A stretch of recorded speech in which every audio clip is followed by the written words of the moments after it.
Hi everyone! In this video, we will interpret the slope and y-intercept of a regression line.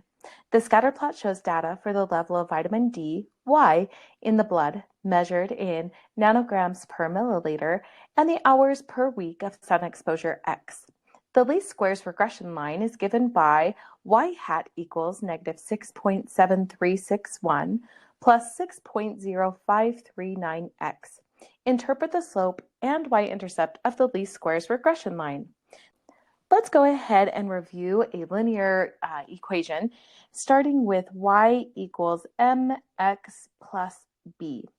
The variable, or the number in front of the x value here, that variable, is called the slope, and the number without the x is the y-intercept. So looking at our equation for our least squares regression line, we can see the number here in front of the x is our slope. So they've reversed it on us.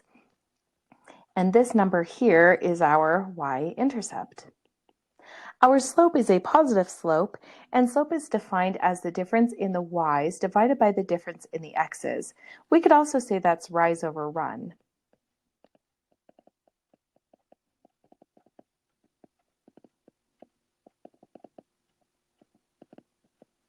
So to interpret our slope in the context of our equation, we need to look at our vertical axis, which is the y's, which is the level of vitamin D.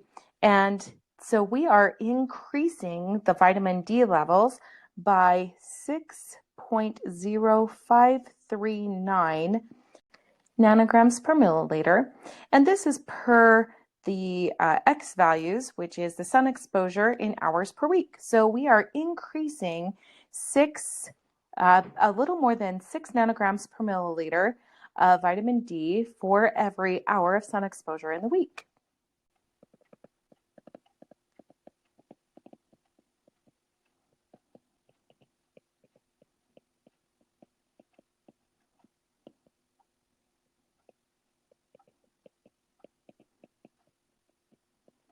Let's go ahead and interpret the y-intercept now.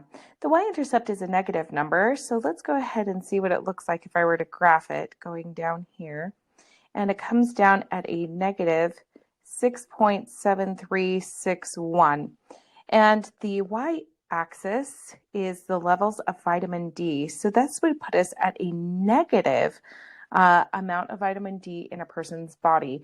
And because we can't have a negative amount of vitamin D in somebody, so we're going to say that this is just not feasible because a person can't have a negative vitamin D level.